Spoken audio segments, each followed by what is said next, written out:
All right, so we're back with another deep dive, and this one is going to be a fun one. Yeah. I think north of the border, the Toronto Blue Jays Oh, yeah. made, well, I don't know if I want to say a splash, Ugh.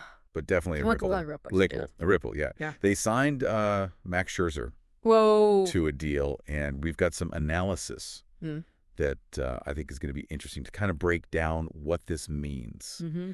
for the Blue Jays 2025. Oh. Chances, so by the end of this deep dive, you'll have a really good feel for not only what Scherzer brings to the table, Yeah. but what this all means Mm-hmm. for their chances of making a serious run. Okay. So the Blue Jays offseason, I don't know about you, but I kind of felt like it's been up and down, a little bit of a roller coaster. Oh, yeah, totally. I mean, they were in on some big names, right? Absolutely. Juan Soto, Mm-hmm. Corbin Burns, Right. some of those big names Yeah. that were out there.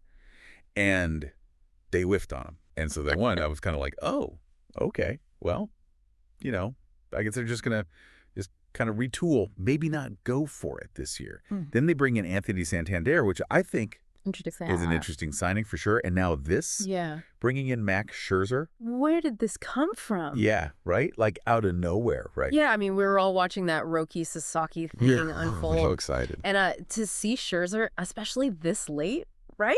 I know. No, free agency's winding down. It's like, Oh, whoa, yeah. where'd this come from? So what do you think? What do you think spurred them to make this move? Yeah. After kind of missing out on some of those other big targets. Well, I mean, you got to think, right? They have this incredible core of players, and they've been to the playoffs. They've had some success. I don't think they're content with just being there, right? Right. They want to win the whole thing. And to do that, they need that extra piece. They need a guy like Scherzer. He's a proven winner, right? Yeah. He brings that leadership, that intensity, that championship mindset. You've seen him pitch, obviously. Yeah. What is it that makes him such a dominant competitor? Well, I mean, you look at his resume, right? 3 Cy Young Awards, Wow. 8 All-Star selections, Mm-hmm. and 2 World Series rings. One with the Nationals in 19 and another one just last season with the Rangers. The guy is a walking highlight reel. Absolutely. He is 40 years old, Yeah. and he is coming off a season where he had back surgery, he had some nerve issues. Yeah. How much of a concern is that for you? Well, yeah, I mean, age and injuries, those are always factors, right? Yeah. Especially with pitchers. But I think it's important to remember that when Scherzer came back from those injuries last June, he had a 3.95 ERA, over 43 and a third innings. Not bad. Right. Not bad at all. And, you know, the Blue Jays, they have a history of keeping veteran pitchers healthy and productive. Right. And a lot of that credit goes to Pete Walker, their pitching coach. So you're not too worried about him coming to the AL East, which is a tough division, a lot of powerful lineups. You think he can adapt? I think so, yeah. I mean, look at who he's joining in that rotation. Kevin Gausman, Chris Bassett, Jose Barrios. Yeah. You're talking about a combined 48 seasons of Major League experience, over 7,100 innings pitched. Wow. You add Scherzer to that mix, and wow, that's a formidable rotation. It's a scary rotation if you're facing them. Oh, absolutely. And this move doesn't just impact those 5 starters, Yes. right? It has this ripple effect throughout the pitching staff. Right. What happens to guys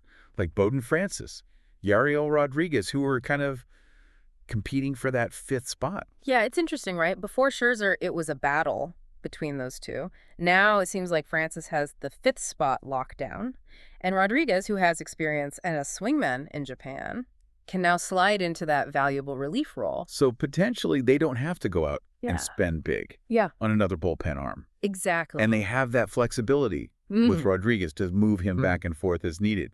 Right, and you've got other depth options, too. Right. Jake Bloss, Adam Kloffenstein. You've got the potential return of Ricky Tiedemann, maybe Alek Manoah later in the season. So they've really built up that pitching depth Mm-hmm. and that flexibility. It Yeah. seems like they're all in on making a deep playoff run. But let's be honest, you need more than pitching to win a championship. The Blue Jays offense was inconsistent last season. Was, yeah. Do you think they still need to address that? Add another bat? Yeah, you're right. They need another impact bat, Okay. especially if they want to keep up with the offensive powerhouses in the American League. All right, so to wrap things up here, the Blue Jays made a bold move, maybe a risky move, in signing Max Scherzer. They've added a fierce competitor, a proven winner to their rotation. His age and his recent injuries definitely raise some questions, but his experience and that intensity that he brings could be Yeah. just what they need to take, Yeah. that next step. No doubt about it, this signing shows that the Blue Jays are going for it. They're all in. The big question is, does Scherzer have enough left in the tank to help them achieve those championship dreams? That's something we'll have to wait and see, and I'm sure you and every other Blue Jays fan will be watching closely. All right, well, thanks for joining us for another deep dive. We'll catch you next time. Sounds good.